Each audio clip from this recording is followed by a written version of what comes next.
Hello? It's beginning. It is beginning. This is Ciconia. When they cry. When they cry. Yeah. Hi, this is Magus. And I'm Ciconia. Yeah, this is Ciconia, and we're here to read a brand new visual novel written by the man himself, Rikishi, from 07th Expansion, releasing on... Yesterday, about 11 hours ago. On the 4th of October. Yes. Or the 3rd, if you're in America. And yeah, we're here to go through the prologue and every single goddamn chapter he's about to throw at us. Yes. Yeah, if you've never chatted with us before, you've never seen our videos, welcome. I hope you don't get too lost. I hope you get extraordinarily lost, because that's the fun part. Yeah, so basically all you need to know right now is that I have not read anything. No. And Magus here has read all of Phase 1. I have read all of the main story, is what I will say. So for those of you who know what that means, there you go, that's where I'm at. But hopefully by the next time we sit down, I will know absolutely everything there is, and there will be no confusion. It'll be great. Fantastic. Anyway, let's get through this introduction. Let's do it. And we can sit and chat more on the menu when we get to it. Now, of course, before we get started, we do have one person to check in with. We have to, okay. Just let me quickly... Chit-chat, That's awesome. flirting, you know, yeah, it was nice, right? Yeah. So finally they asked, what do you do for a living? I go, don't worry about it. Well, they asked for they do for the day. They insisted. They insisted, okay. Okay, and now you're doing this voice. Yes. I give you the best of luck, sir. Here we go. To fly freely at the speed of sound like a fighter jet. Oh, it's beautiful. To fearlessly withstand all attacks like a tank. To wield the weaponry of a fortress, a warship. What if all these superpowers are compressed into the left arm of a single soldier? I'm not talking about some sort of comic book hero. What you're looking at is the next generation of soldiers who will defend world peace. It's an arm, and now it's an arm with a bigger thing. There's a big gun on the end for some reason. The aerial augmented infantry, otherwise known as the Gauntlet Knights. This elegant gauntlet, worn on the left arm and reminiscent of the medieval knights, contains all the weapons and technology humanity has given birth to thus far. It controls all the 8MS in their bodies and the surrounding air, enabling them to free themselves from the laws of the surface world and surpass them. It also acts as a pressure cooker. Does it? Yes. You can cook meals with that thing. That's what I hear. I mean, I guess if you're up in the air all the time, you would have to. It also doubles as a pocket knife. There you go, good thing. Yeah.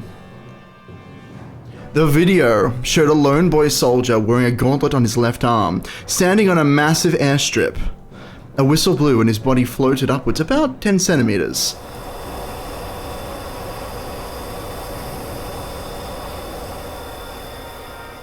He literally was floating, as opposed to figuratively. Cutting edge 8MS techniques made it possible to create and control force fields, releasing his body from gravity. The whistle blew again, and his floating body danced like a bird, flitting about the space over the airstrip at will.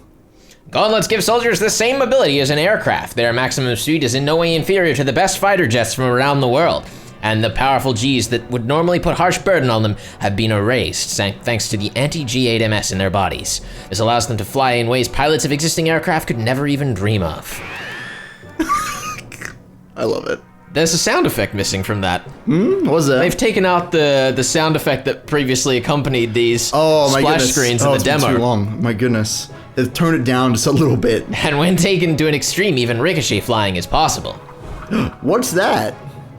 The video changed scenes. A Gauntlet Knight, practicing in the skies above the training grounds, was being recorded from behind by a friendly plane in pursuit. What is this sound effect? I love it. One moment the Gauntlet Knight was flying in the elegant, familiar way of a plane, and the next, its trajectory became complicated and bizarre, as if it was being bounced at odd angles like the diffuse reflection of light. Because it looked like they were rebounding fiercely off the walls of a pipe as they flew, this was known as ricochet flying. As the word ricochet suggests, the Gauntlet Knight kept flying at fierce, sharp angles without losing any of their speed. Normally flying like this would put enormous G's on their brain and all over their body, likely killing them instantly. What? However, 8MS Tech has freed them from all the ground's restrictions. Even amazing mid-air movements like these are now possible. Nice.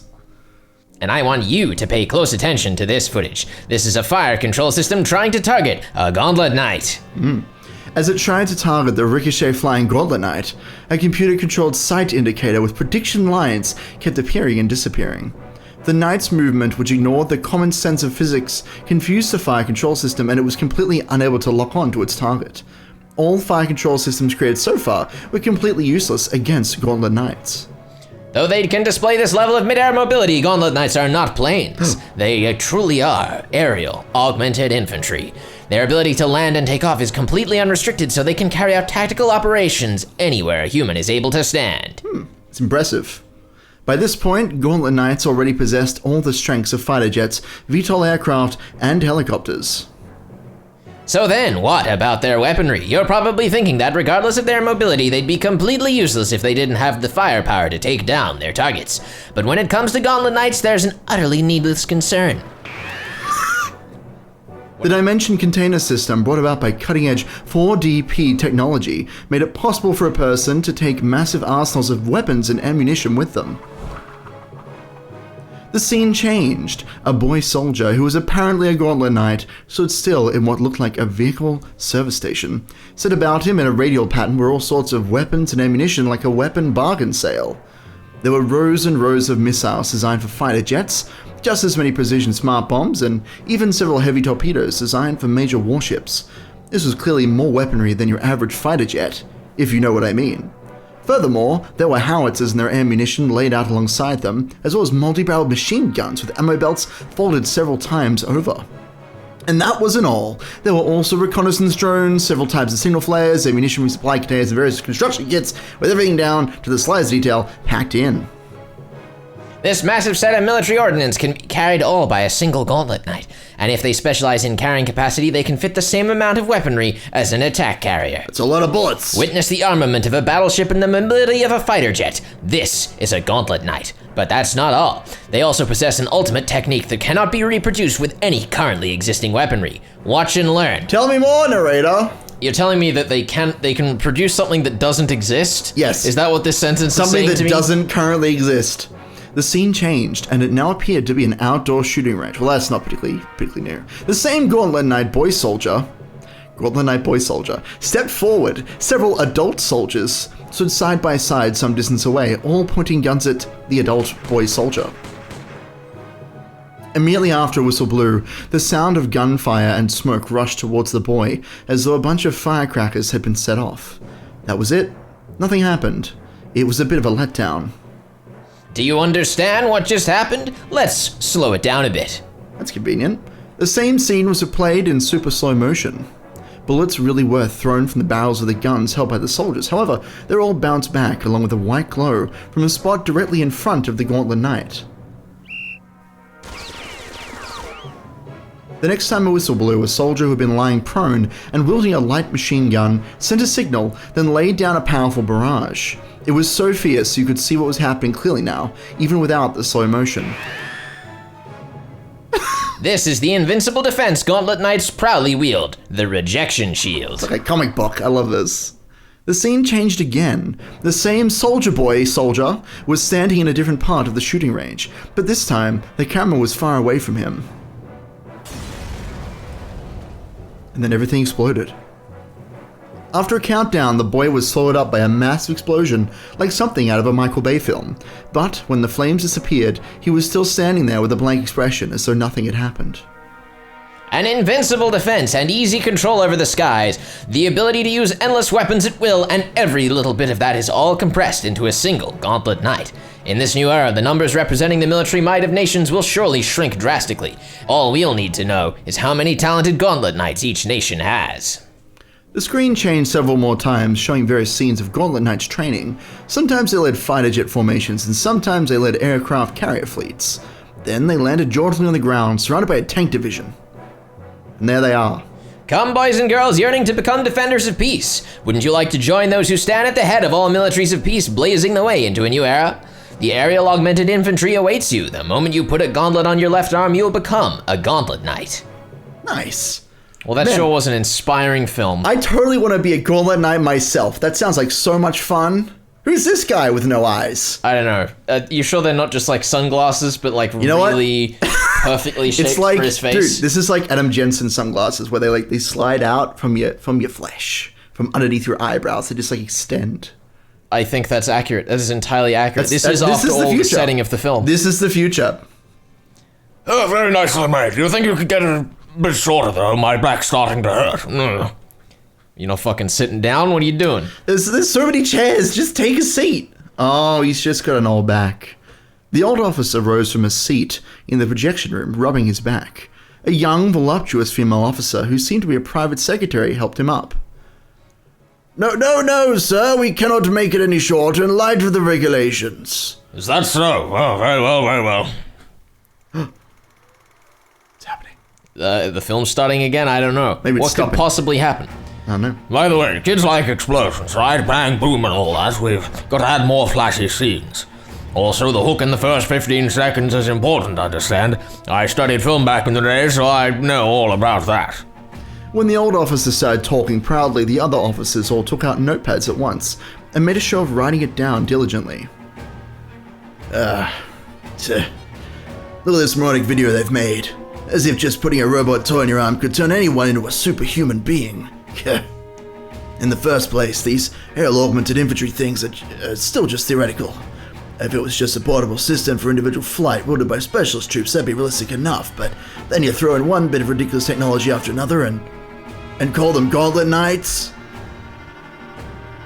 What are they? Superheroes from some American comic book. True, there weren't any lies in the catalog specs. They could fly like fighter jets, carry weaponry like battleships, and set up invincible barriers like tanks. In that propaganda video, the brat looked like he was flying around happily. Still, the shock reduction provided by anti-G-8MS isn't invincible. He did a bit too much ricochet flying, and after the shoot, the capillaries in his eyeballs ruptured, eventually rendering him unconscious. If only they'd filmed it in one take, he'd probably still be able to see. Even the dimension container, which worked like a four-dimensional pocket, kept having issues. Just how many brats have been turned to mincemeat when they tried to open it up and then immediately got hit by an explosion before they could fire up their rejection shields. Even that rejection shield node becomes stable very recently, and if it doesn't work perfectly when a brat's flying at about 800 kilometers an hour, all it takes is a lazily flying pigeon to smash their heads to bits. Well, we'll soon have plenty of brats to work with. Put out flashy ads, at least look good, and you'll find all the stupid kids you need. After all, anyone would want to do it. If I'd been in my teens and someone told me I could become the face of our entire military flying unaided through the sky, I'd be screwed too. Still, a bird in the hand's worth two in the bush. In the end, it'll just be an e-sport where you can't really fly outside the simulator. By the way, the aerial augmented infantry boy in this video really is young and bold. I'd like to get a chance to meet him. Do you think you could bring him to dinner tonight? Oh, that sounds excellent, Captain Okanogi. Major General, sir, I'm afraid to say that he's already perished in the line of duty. What? Is that true? Oh, what a shame. He looked magnificent, so I was hoping to give his career a boost. Too bad, too bad. Truth be told, that explosion scene in the video just now is also the scene of his death, Major General, sir. The filming schedule was a bit too rushed, so he must have been overworked. He screwed up with his shield during the flashiest scene at the very end. Thanks to that, we were forced to edit it to make it look like he survived a massive blast. God damn it, it's not like we get the budget for this kind of thing. Is this me? Yeah, this is you. It's generic secretary voice. Go. Sir, it's about time you went to your car. Nailed it. Oh, okay, well then keep up the good work, everyone. Also, everyone's eyes will be on the aerial augmented infantry division at the Battle Standard Festival, so make sure you give it your all. By the way, I believe a contestant from here in Japan will be representing the AOU, correct? Oh, damn. It's animation. It's a film. It's like we're watching a movie. I love movies. Way cooler than visual novels. Am I right, guys? Yes. Wow. Yes, sir. It's Second Lieutenant Mitake Mihao with the 17th Aerial Augmented Infantry Squad Warcat. Damn it. If that skinny brat's supposed to be representing the rising sun of the International Battle Sand Festival, this world really is screwed up.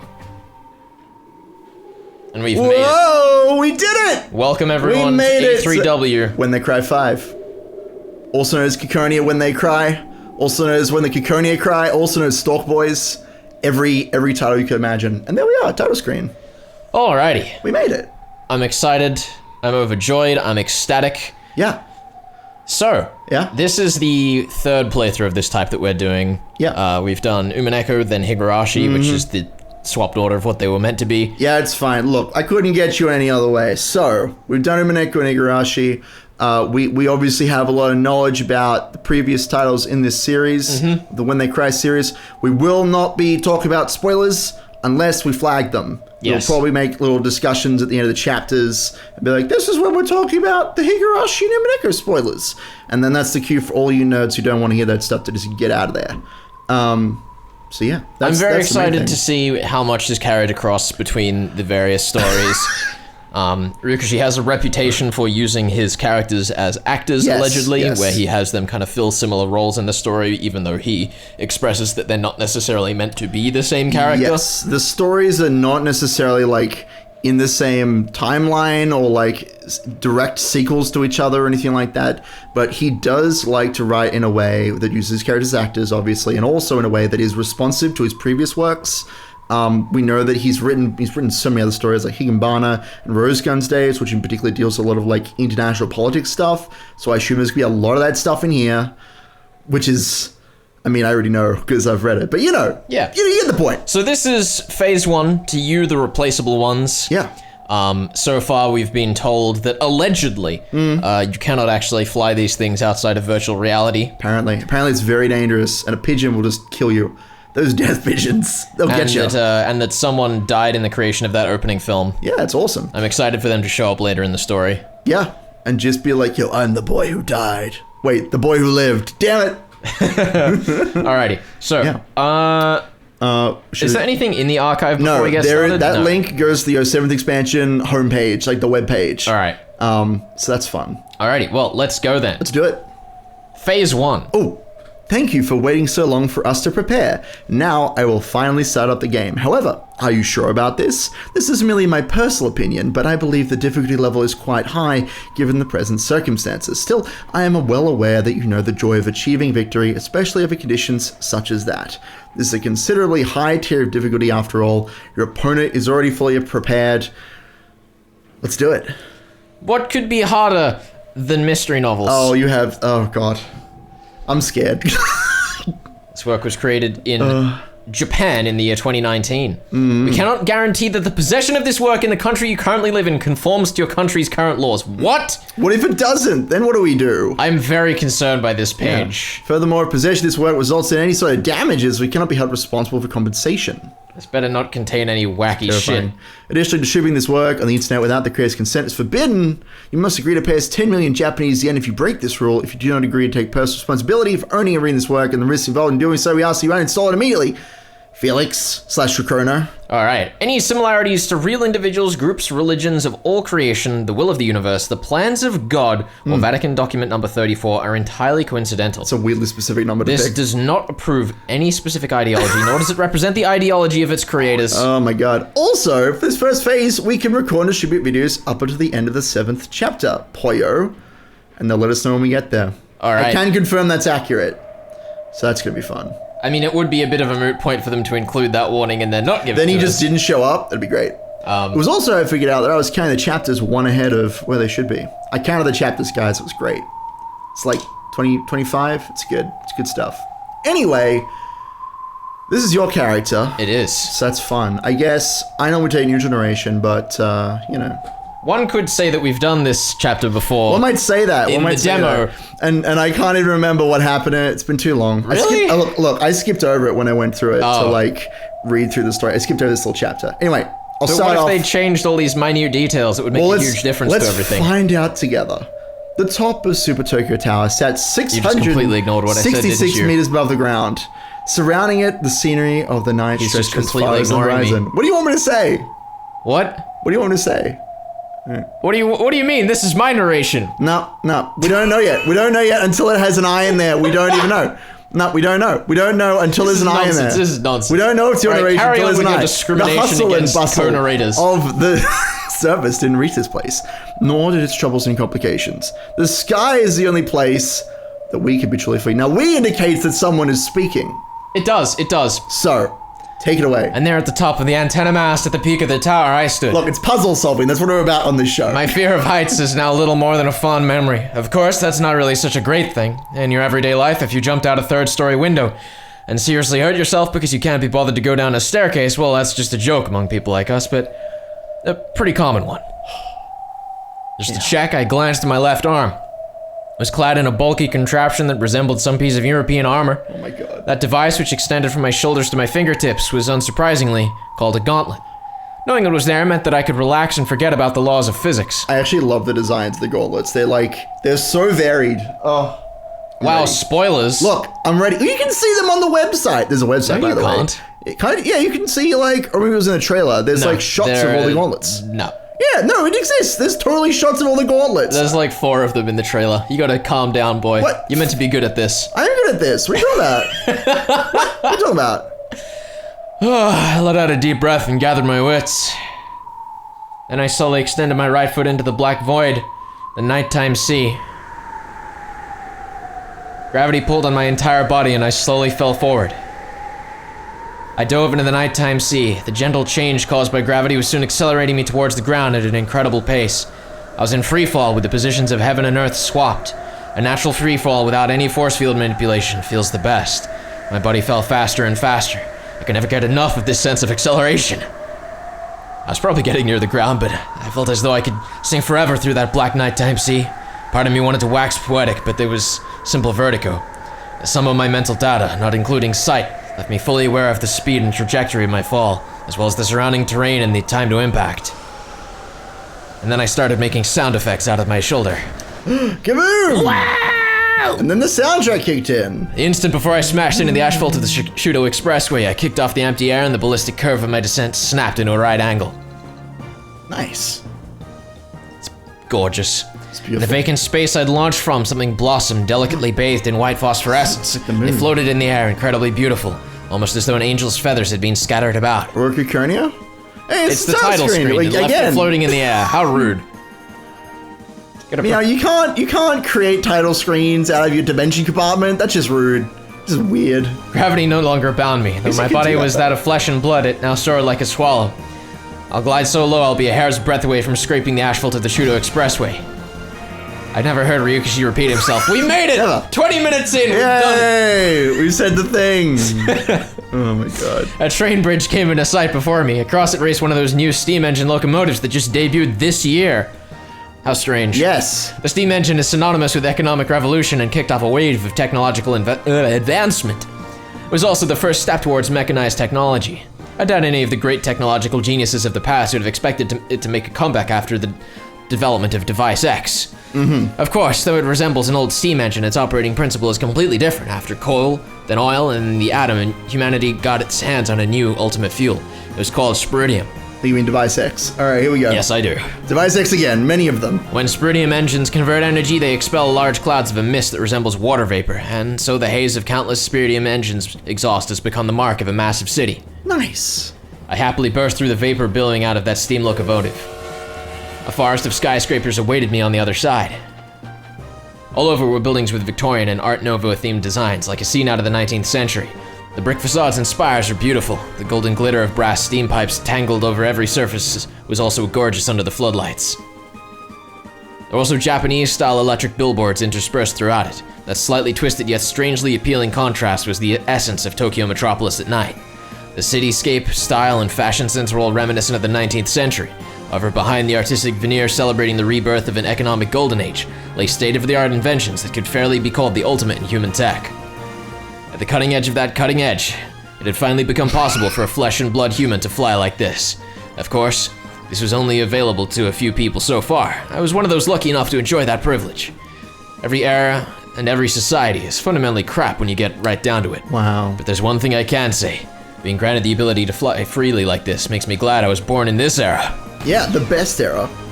Being careful not to fly too high, I raced through the forest of skyscrapers and billboards. This felt way more like flying than staring down from above did. The newspapers keep saying we should cut down the number of electric billboards to avoid disrupting the city's scenery, but I kinda like this look. After all, Tokyo's looked like this since the day I was born. Why should I give a damn about the ancient Tokyo those adults long for so much? This is our Tokyo. As I continued to pick up speed, I slipped past billboards that stretched out over the road and seemingly competed with each other. Greater Tokyo Securities! Mayo Spiridium. Yazuro Life Insurance! Carols for Mangido. Mental Displays by Fujix! Got karaoke sushi cosplay. Now get 101 SR1 wheel spins free. Eastside Foodstuffs. Eat wisely, mighty soldiers of a rich nation. Snacks recommended by the National Defense Boys Club. Coca-Cola? Oh wait, no. Coca-Cola. The Coca-Cola bottlers are the official sponsor of the International Battle Standard Festival of Peace.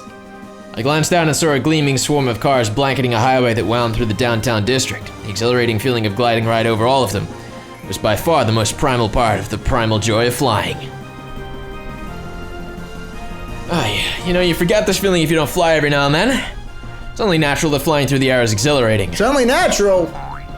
At that moment, a little frog character hopped into the corner of my mental display. It was Celcom's beloved mascot, Caro Boy. And rightfully so. And I made a mental announcement with that funny default voice. Ooh, a friend has arrived, playo! Immediately, a friend started talking to me through my kazuna. Who the heck's doing that? I'm busy focusing my mind by remembering my primal self. Well, guess there's only one person it could be. The best character. Here we go.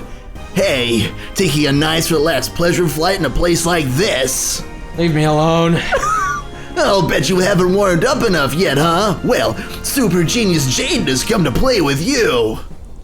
Oh, you're such a pest. No way. No way. It was my annoying partner. He never leaves me alone even when I'm trying to focus my mind in solitude. You have such a sexy voice though. Yeah, warming up's important, for someone like you at least. Huh. As if you didn't expect me to show up right about now. I'm flying for my own sake. It's not like I was waiting for you. You're such a cute Cinderay meow. What a pain in the ass. Okay, sure, I'm in. I don't want people blaming me if you screw up later on. What's this? What's this I know, symbol? some kind of weird symbol. What does it mean? It's a dimension container. Ooh, a dimension container, playo! So are we using competition rules? Activating Reaper's Eye. Friendly unit Jaden located. Ooh, registering as hostile, playo. Now we can leave it like this. You like this place, right? Hostile unit Jaden has activated its Reaper's Eye. Ooh, we've been located, playo. Don't act like you're doing me a favor by saying that. We don't need a killjoy-like rules. Let's just go all out on each other. While we smack talk each other, we both started circling the Meospiridium building, hiding behind it. It blocked our line of fire, but in a gauntlet fight, cover like something from an infantry battle meant nothing. Time to get started. Let's play. Whoa. Animation rockets. Anime is happening. It's very interesting looking at the fact that all of these projectiles they're launching seem so much bigger than them. Yeah, they're huge. Like, You can like open up and shoot a bunch more teeny tiny missiles. you know, obviously this is like implied to be happening in VR, I think. This but particular scene, yeah. It's, They're pretty comically big, which I'm okay with. It's anime as fuck. I'm just wondering how consistent that's going to be through the story. Like, what's the point of training with these ludicrously oversized weapons if you couldn't use them in a real scenario? Unless the real scenario Maybe you doesn't can. exist. Maybe you can. Maybe you can. Maybe you can get gigantic missiles out of nowhere. Sounds nonsense to me. When Meow thrust out his right arm, a burst of luminous angel feathers danced around it, and one after another, guided missiles winked into existence. It looked like an ancient magician summoning familiars. The missiles launched one after another, circling around the building and aiming for Jaden on the opposite side.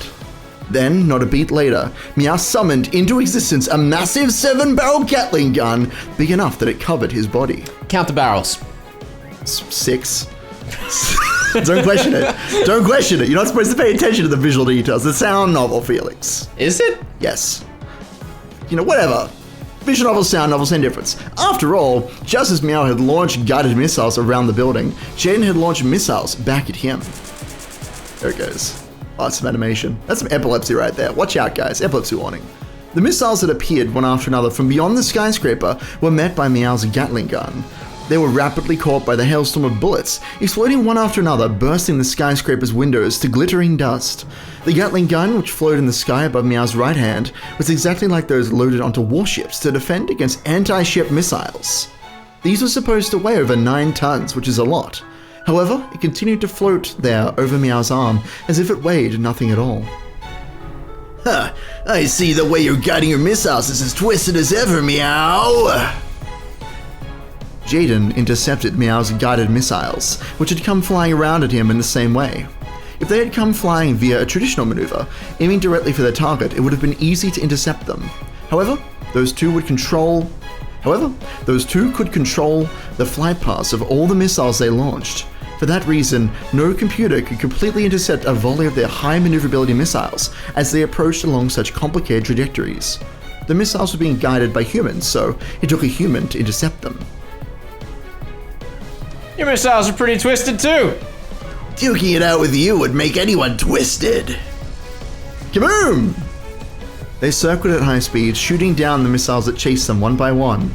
Naturally, both were simultaneously guiding missiles, intercepting them, and also controlling the speed and direction of their own flight.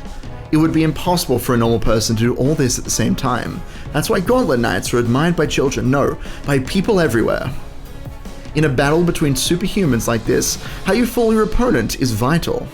Even games that appear to be completely intellectual like chess and shogi are eventually decided with a physical contest depending on the glucose levels in your blood.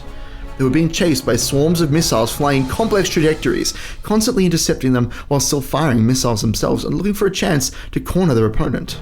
Doing so is brutally exhausting, and the instant you gave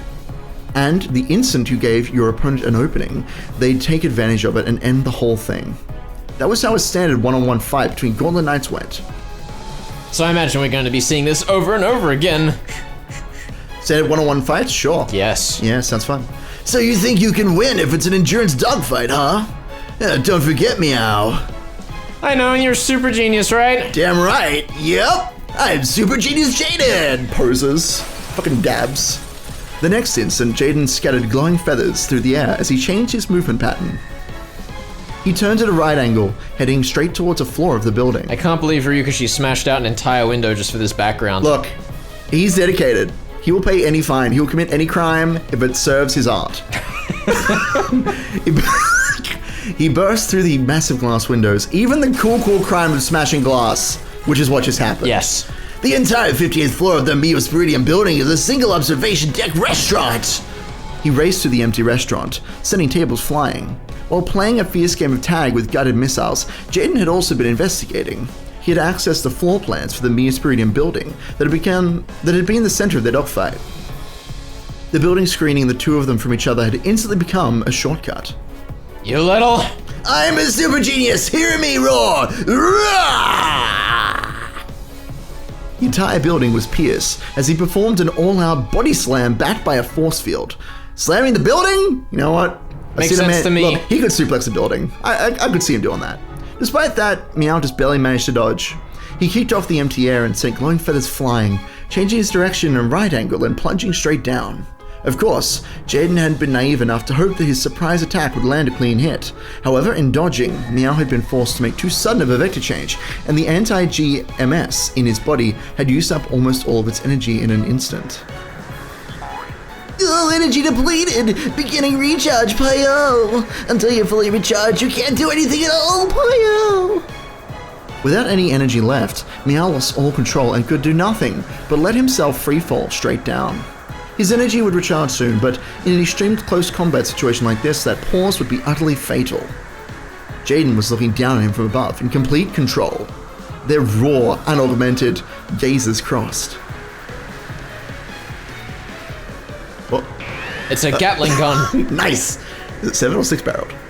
Jaden swung his right arm down, scattering glowing feathers about as he summoned a 50 caliber heavy machine gun. Enemy unit Jaden has achieved target lock. Energy recharge in progress. Evasive maneuvers highly recommended, Payo. But too bad, Payo. You're still recharging, so you can't do anything, Payo. Oh, but even if you're in freefall, you can still pray, Payo. I sure do wish my AI could fucking complain about the way I'm playing a game. It's amazing. I love this frog sass. God damn it, this new version of Carapoyo sure is an asshole.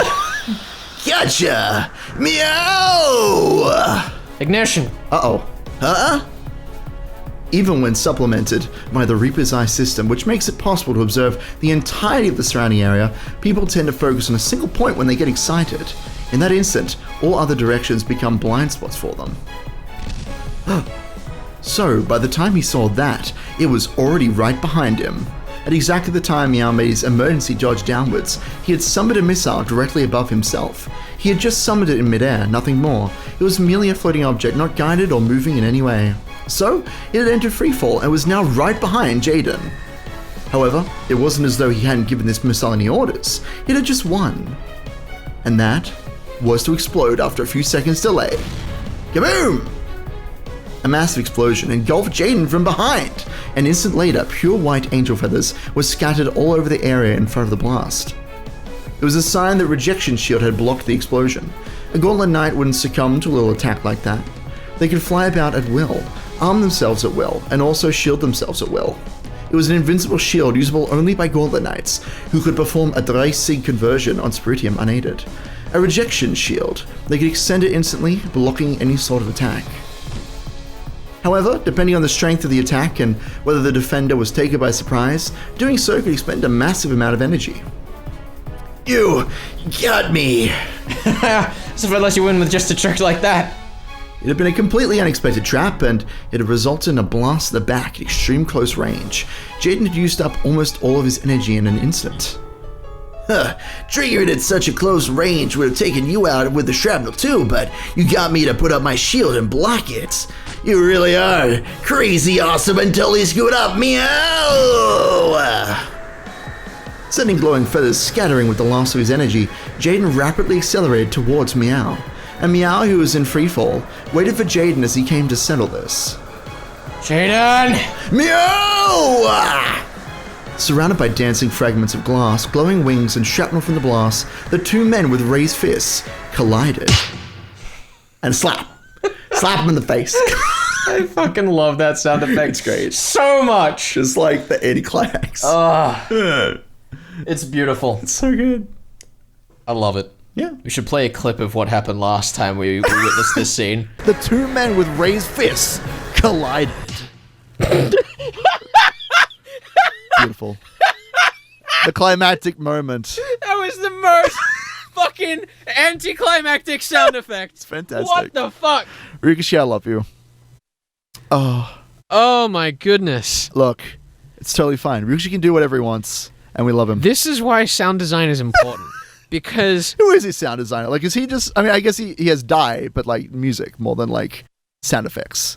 Who's looking after that? I Is don't that just know. Ricochet, like, doing all himself still? But that is excellent because it uses sound design to achieve something rather than just being something. That is amazing. Best sound design Ryukishi 2019. I know, I'm excited for this. Like, still a shitty sound and still incredibly anticlimactic, but that's, that's by design and I appreciate that. Yeah, it's fantastic. Yeah. Gotcha. Dude, bro. As the pair descended in freefall, two punches containing all of their strength crossed. It was a cross counter. So, would they take each other out? No. Slow pan. What a sad story here. The victor was clear. If you're short, that means your arms are short too. Right, meow? Jaden's right straight definitely reached Meow's cheek, but Meow's right straight didn't make it. The difference in reach was obvious. Damn it!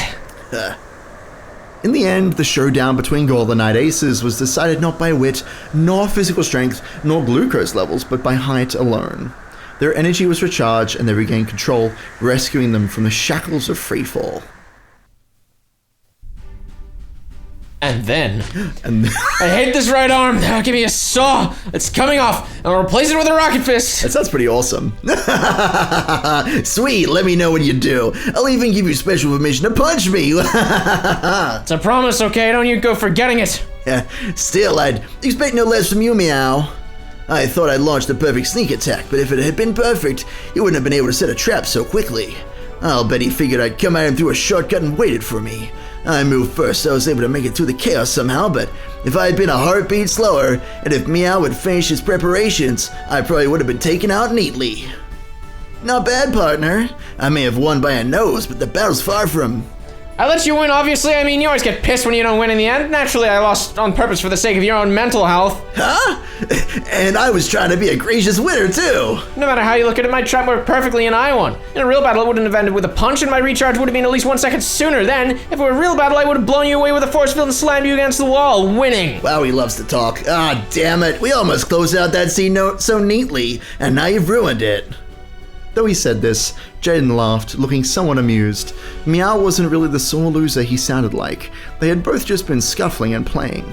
And look, now he's smiling too. However, his expression transformed utterly a second later. But you know what? I That's way too reckless, putting your body on the line with a sudden sneak attack like that. In a real battle, we would have taken each other out, or we might have hit building and blown yourself up. Aren't you supposed to be a super genius? Then don't fight in a way that'll end in a mutual kill with both you and a super normal enemy. I know that. We were playing, so I just had a bit of fun, okay? And that's not all. The paths of those first suppression missiles were too simple. You kept getting stuck in a pattern without twisting it up a bit. And you wasted time on intercepting missiles. Your trajectory when dodging was weak too. Just look at the trajectory data 3 seconds after you started intercepting missiles. What a pointless maneuver. She's gonna bite him with those damn fangs. He's gonna Get bite rid of him. the loss from this part and you would have had enough energy to finish me off in the final clash. And look at the trajectory data from 23 seconds later, 24.2 seconds later. Make gravity and inertia your friends instead of wasting your anti-G8 MS. Are you listening to me, super genius Jaden? Great, here comes lecture mode meow. Meow sent him bits of battle action data one after another, marked with red annotations. At first, I thought this guy was so annoying, acting like he was my instructor or something. However, when he lectures people, he's definitely not letting his emotions get the better of him. The things he points out are always accurate. And most importantly, he really does watch people. Normally in a fight, you only think about how you're gonna take down your opponent, about how super strong you'll be when you win, right? That's how I am. Fucking dark. Meow is always watching his opponent when he fights. Always thinking. It might sound weird when I put it this way, but he's always seriously thinking about his opponent's feelings. However, the way you demonstrated parallel thinking by searching for a way to strike back while playing tag with missiles wasn't too bad. Use evasive maneuvers to gain yourself a moment of time to stockpile your mental resources, which you then employed effectively. Judging by your level of strain, you minimized the amount of unused mental resources throughout the fight. Well, it's not like I can leave any of my brain unused in a fight against you, Meow. See, he really does so close to his opponent's feelings. He may never miss it when somebody gets clumsy or screws up, but he also never misses it when people work hard. I tried, in my own way, to make use of the precious advice he gave me in our previous match, and it looks like he really noticed. You tried in your own way to confront the problems you had the last time we fought. That's what makes you a super genius, Jaden. Oh. Nice work. Hey, thanks. Damn it, why the hell am I blushing at a compliment from a guy? This is why I've never had any desire to quit being your buddy. Oh, a friend is a right player, a friend is a right player, a friend is a right player, a friend is a right player. Then my Kazuna's Karapoyo notified me that a bunch of friends had arrived at once. I've Never heard him repeat himself? Thank you. Kurapoyo, you mean? Kurapoyo repeated himself like 4 times. But it's Ryukishi. Oh, you're right. It is Ryukishi. Kurapoyo is Ryukishi confirmed. Sheesh, can you let the two of us flirt alone in peace? Because we're super cute together. Seriously? Just when you should be trying to preserve your sugar levels, you stop an all-out battle? Who's this? This is Gunhild. Who's that? She's a character that exists in the story. Oh, we didn't do much. Just a bit of a warm-up. Right? That's right, just a bit of light stretching. And now we're out of the VR I'm so arena confused thing. by this background. Is it like a fucking Roman bath looking Yeah, thing? we're in a Roman bath training area. That might be a bed on the left there. I'm not even sure. Your blood sugar levels don't agree. Friendly unit Lilia is registered as hostile. Friendly unit Kashka is registered as hostile. Here we go. Time to whip out the voice Good I luck. hate. Lots of meows. Let's do it. Get ready to do lots of cat noises, Felix. Who could have guessed we'd find a couple kitties playing in a place like this? Meow. Nice. Well, this looks like a place worth smashing. Damn right. Oh, hey, Lilia, Kashka, stop that. This is no time for a battle. Oh. I won't forgive you for having fun in a place like this while we were getting bored to tears by that ceremony. Meow, meow, meow. Meow. I was so bored. Time to blow off some steam to make up for it. Let's see who can take down the others first. Meow. There's no way I'd ever lose to a hick like Kashka. Meow. Wow. Don't make me laugh. I'll take on you and all the others and crush you. Go ahead and do it if you can. I'll beat up Meow and Jaden and plant upside down into Siberian permafrost. Meow, meow. Damn it, girls. Enemy units Lilia and Kashka have activated Reaper's Eye. You have been targeted, boyo. Enemy unit Lilia is summoning an anti-air mine dispenser, boyo. Enemy unit Kashka is summoning an anti-gauntlet sniper rifle, boyo. Well, isn't that touching? Yeah, they're adorable. Nothing I love quite them. like greeting your friends with Weapons? high-powered weapons. Anti-air mine dispensers? Yes. Hey, just stop it already. The instructor's gonna get mad at me, oh. Odds of Chloe getting chewed out by the instructor now at 99%, playo! Go. Oh, I can't take this anymore, oh. Good grief. Meow, Jaden, are you sure such a loud warm-up was enough for you? No, I was just thinking it was time for a real warm-up. Right, Meow? Yeah, this time let's check our ability to work as a team. If you take a gamble like last time, I really will punch you, okay? Nice. Sure, I'll just wait for you to get a rocket fist that can actually reach my face. Then it's decided. Chloe, we should warm up a little too. Oh, friendly unit gun hill is registered as hostile. Oh, what? No. Friendly unit gun hill has initiated AMS surveillance and is now providing data to friendly units, playo. Cool enemy unit Chloe has begun accessing Super Tokyo Towers, Antier Canyon, Sakura 1 and Asakawa 1, playo. Whatever that means. Doesn't matter. She may try to hide it, but Chloe's really on board with this. Oh, just let me take all of you out. Instructor, none of this is my fault. Oh. I'll happily take first strike, meow. I'm gonna eat everything up, not gonna leave a scrap for Kushka. If you and my target line up, I'll skewer you. Dude, if you can, meow. Here they come. Let's go, Meow. Yeah, I'm so fired up I couldn't care less about that Battle Standard Festival of Peace. It wouldn't be fun any other way, playo. Okay, ready, fight, playo. And opening. Opening. After a long pause. There it There it is. is.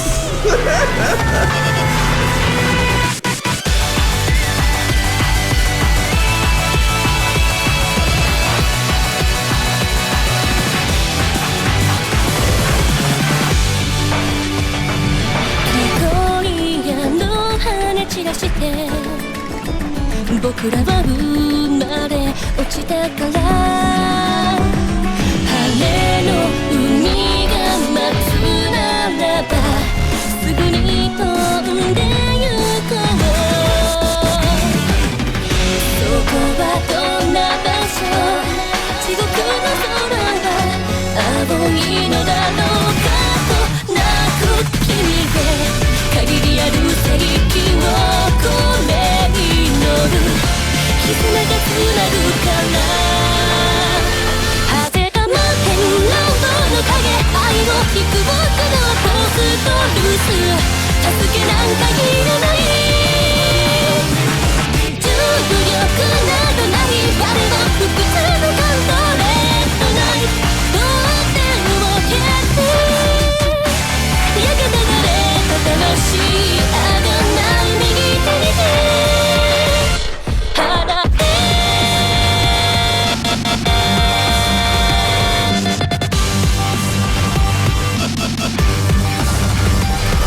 There you have it.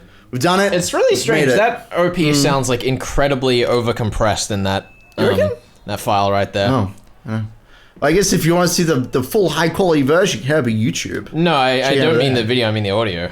Sorry, that was my mistake in not describing that. Oh, properly. I But, like, see. yeah, the audio sounds like really squashed. I suppose so. It's very strange. Yeah, I know.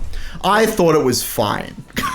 That's why you're not the. That's why I'm not the literal audio engineer. Yes. Yeah, you're right. That's right. That's why that's not my profession. My God. All right. Well, you are the narrator, sir. Oh, is So- this Drakari? Yes. This Okay. is. They are the narrator. So, and Okay. I've got you down on my sheet as you're the narrator. So one time I was in Cleveland. I was at a nightclub. I was in Cleveland. and I was in a nightclub. Sorry. No matter how far virtual reality advances, it will never compare to the shock of the body's 5 senses. Suddenly, all 5 of the audience's senses were struck by Ben's inability to look up from his phone. What? I've read this before. I'm checking voices. I'm doing work here. Oh my God. Is this still me? No, it's. I suppose this is me. That was the bit. That's all right. Suddenly, all 5 of the audience's senses were struck by an ear-splitting roar that rumbled down to the pit of their stomachs, as well as other sensations like the smell of iron and oil mixed together.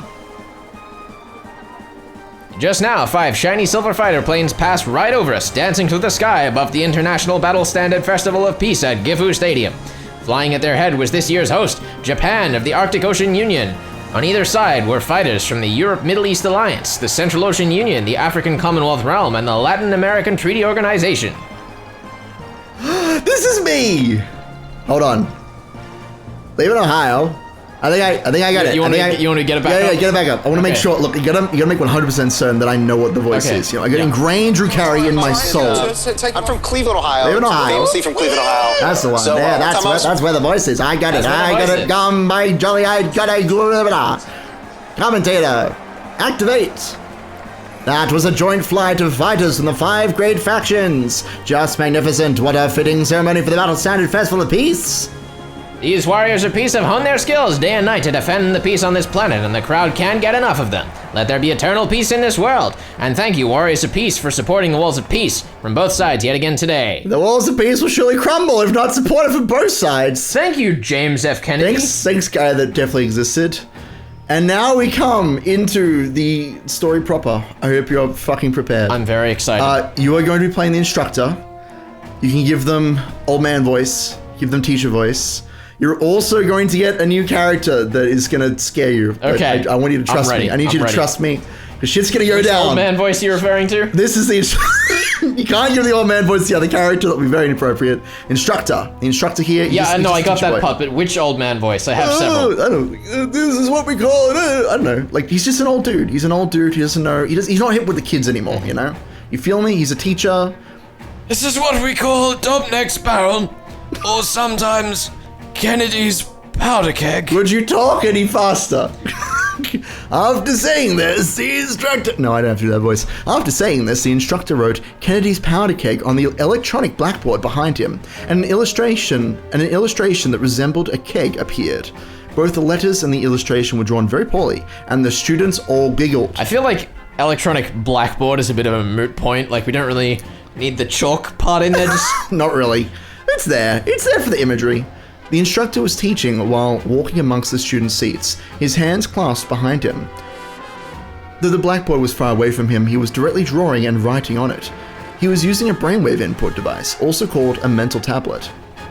Once we needed hands to manipulate the writing tools, keyboards and equipment needed to leave records. However, humanity in this sci-fi world of the near future had gained the ability to not only write letters, but even draw pictures without using their hands.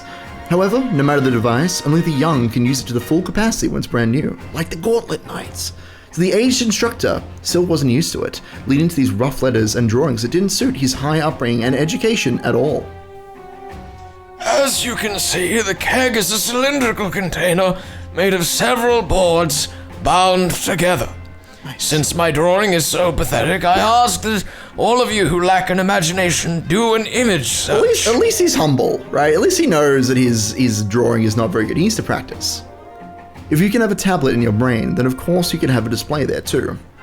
Some of the more serious students did a serious search for the word serious keg, which is displayed as an image inside their serious brains. Those less serious than the serious kids were using their mental displays to watch less serious TV, play games, or else chat with their friends in virtual rooms. Less seriously. Nearby people had no way of telling what someone was looking at in their mental display. Also, if you wanted to chat with your friends, there was no need to move your mouth. You could use mental transmissions to talk without speaking.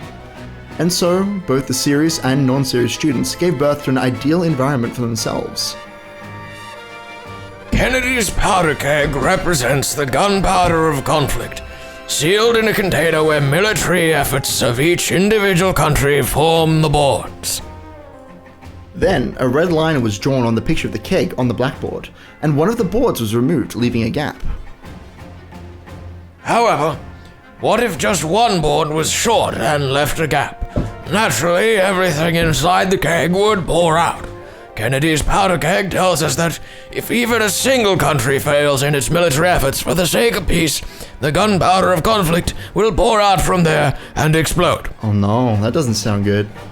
Once military power had been necessary to protect the safety of one's nation. In every nation, in every era, young people who take on the responsibility of protecting their country have been praised for their patriotism and service to the state. They're like white blood cells in the human body, and no one ever finds anything odd about praising them.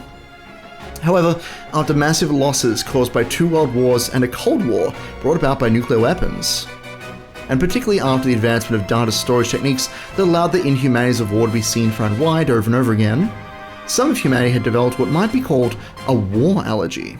Then, when the Great Depression at the end of the 21st century kicked off a fierce economic downturn, people in countries around the world started talking seriously about reducing military spending. Taking advantage of that, pacifists began a major global campaign. That movement received an international tailwind, gaining heavy support from people across the world, made poor by a social security system that had been crushed by the Depression. Certain politicians played to the masses and rode this tailwind, building up bases of support all over the planet. They spoke pleasant-sounding words of world peace and love for all humanity, leading the charge for unilateral disarmament in certain countries and earning wide acclaim. All over the world, videos were shared of soldiers returning their medals and leaving the army, claiming that being a soldier was a shameful way to serve one's country. The first few who started this boom were praised by the press, and many clamored to have them nominated for the Bernard Peace Prize. The whole world praised this as a beautiful story, one that would encourage all who suffered under the Great Depression. Every day, the news told stories of countless soldiers leaving armies as an act of self-criticism against the military to the applause of the people. And it delighted in showing stories of tanks and fighter jets being scrapped, giving the numbers for how much that had saved in construction and maintenance costs, and comparing that to how many babies could be fed with the same funds. Specifically babies. No one else needs to be fed these Yeah, days, there just is babies. no other way to spend money after all. How many babies can we feed with this fighter jet? That's the question. If we strip it down, make it in a mush, how many babies? That's probably why, according to their website bio, the AOU developed designer babies so that they could come up with babies that could be fed fighter jets. There you go. That's how it works. Just put it in a test tube, put it in a tube, feed the babies. It was a global disarmament boom. If all neighboring countries had reduced their militaries at the same time, this would have been a wonderful thing. However, as the prisoner's dilemma suggests, strategies that basically assume that your partner will act with benevolence are less than ideal in affairs between nations. This resulted in extremely tilted military balance across several national borders around the world.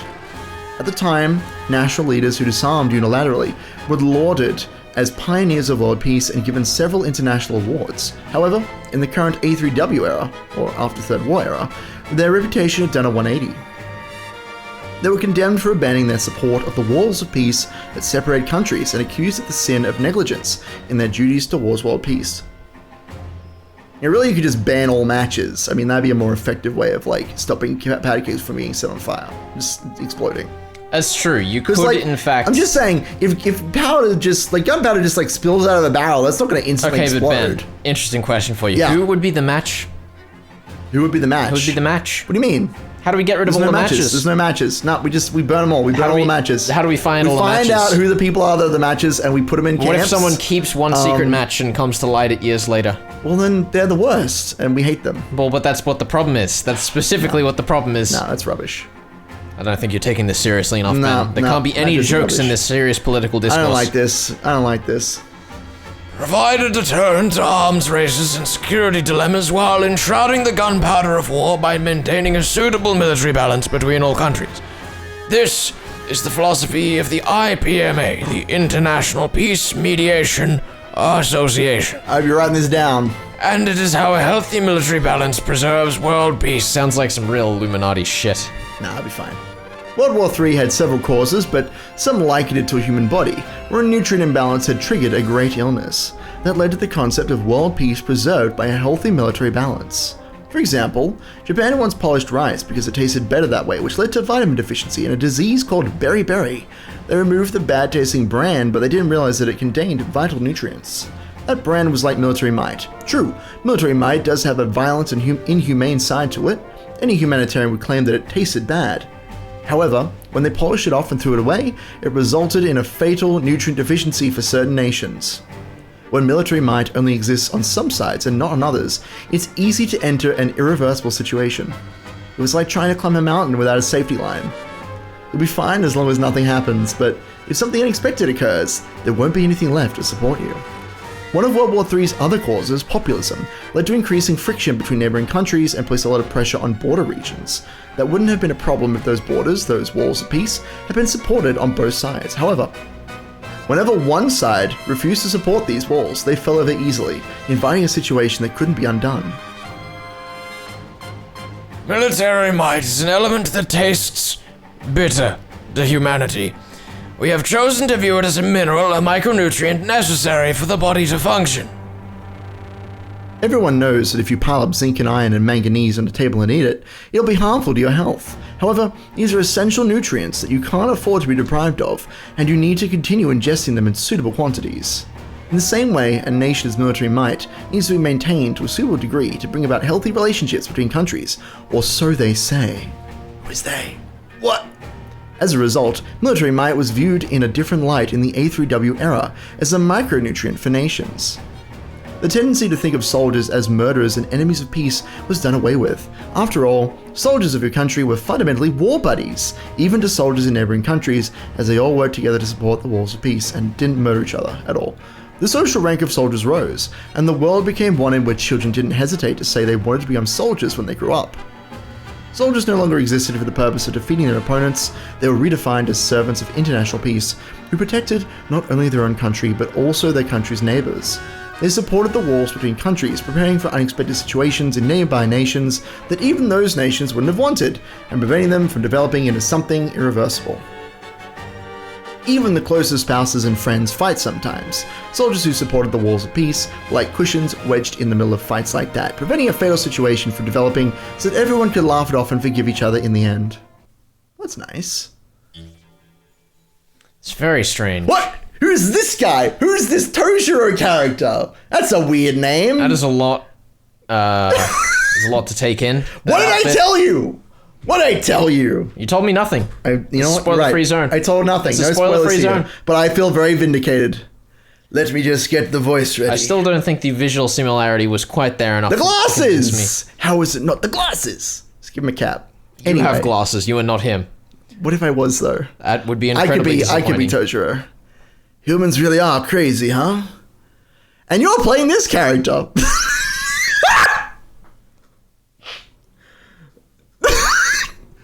What is that fucking design? Jeans and Egypt cat lady goddess jewels. Low top jeans, fucking underwear hanging out the top. Yes, underwear that is apparently braided, it looks like. Like there's some shit going on there. Oh my And there's like a big necklace and the headdress. Anyway, this is your character. Have fun. I wouldn't use any, like this character is not so tied to any other characters you might be thinking of. You just need to pick a voice. Over the shoulder as well. I have been, look, I would love to give you guys on how to like play this character. Holy fuck. Just play them like some playful cat. Just go fucking nuts. Because they are ridiculous. I love the like white coat too. Yeah, I just noticed that. That's great. It's great. Hair braids. It's ridiculous. She looks beautiful. All right. You go, girl. Think so. Two people who looked, you know, just a little bit different from those students watching this lecture through their metal display. They seem to be amusing themselves with it rather than attending it. I mean, whenever organisms gather together, it's to increase their chances at survival, right? In other words, they gain enough military might to protect themselves against outward foes. Isn't rejecting something like that basically sacrilege against the miracle of life on this planet?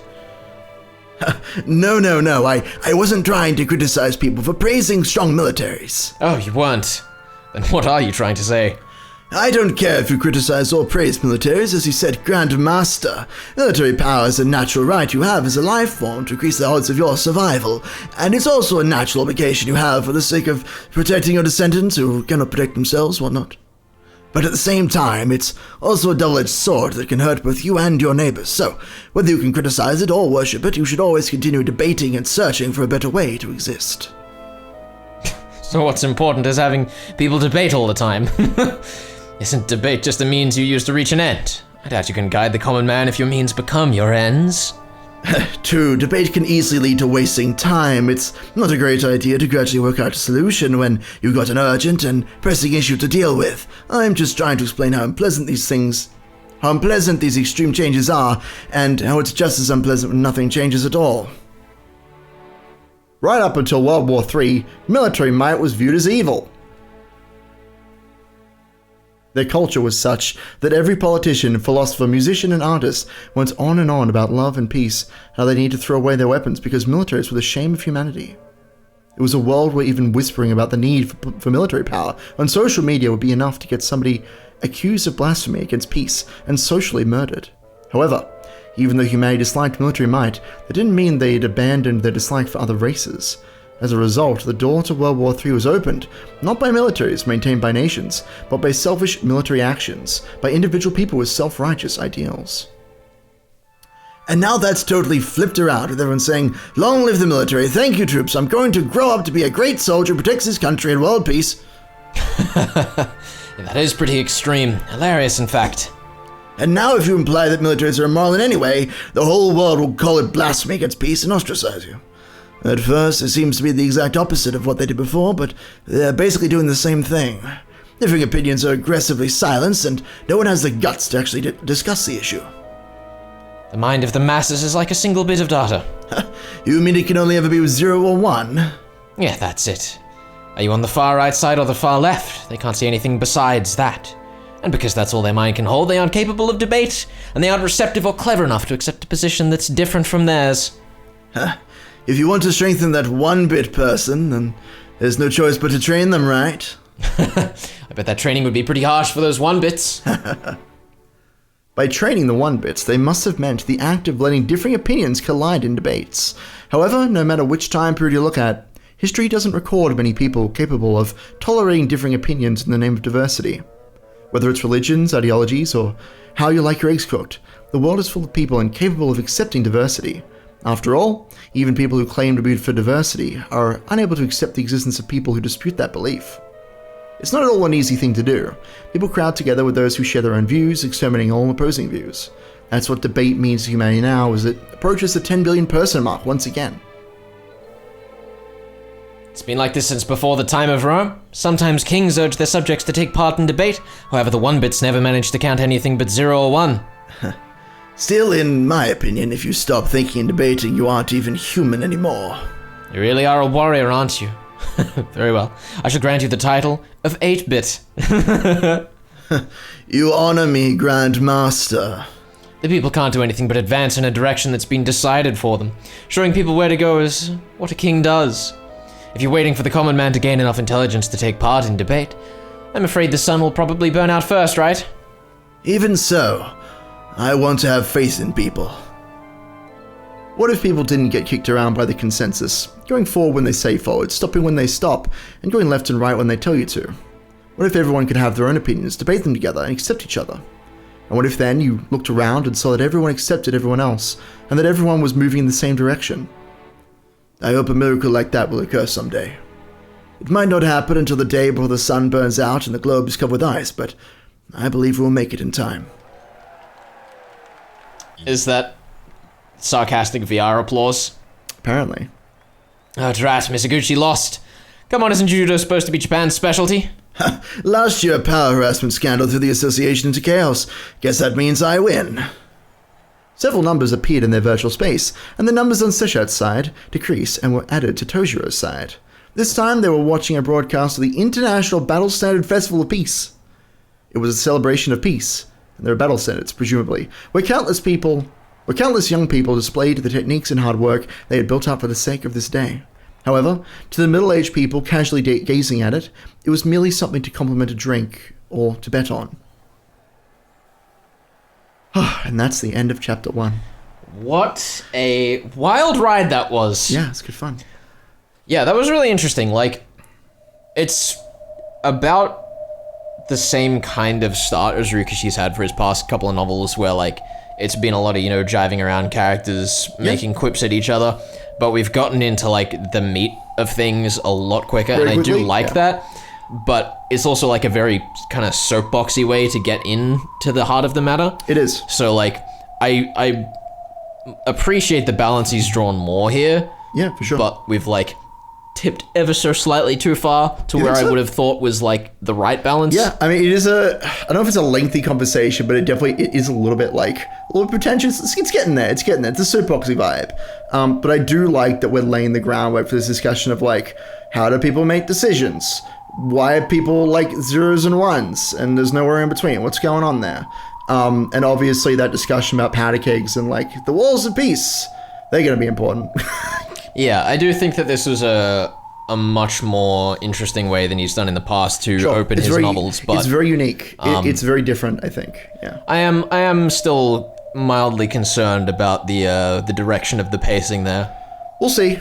yeah, I mean, we'll see. Maybe the next chapter will surprise us with some strange things. Yeah. It is also interesting, like, the, I think the way that it's referred to on Reddit is, like, enlightened centrism or whatever. Yeah.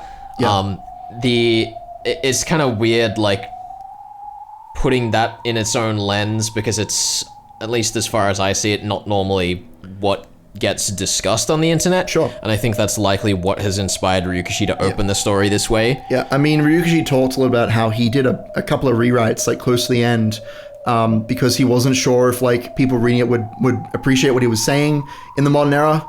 And there's definitely some, like, he's criticizing, like, people who go on social media and, like, pick sides, and, like, the far left and the far right, and, like, it's a very political novel, obviously, and that's something that he's trying to kind of prepare us for that, I suppose. Yeah, I think that's probably why it's so soapboxy to start with, because it's like, it's going to be dealing with these issues, and it's letting you know. Yeah, he's very upfront about it, which is good. I like that. It maybe won't age as well, I think, on a reread, but it still, I think, was a decent way to open. That's good. Next time. Yeah, next time.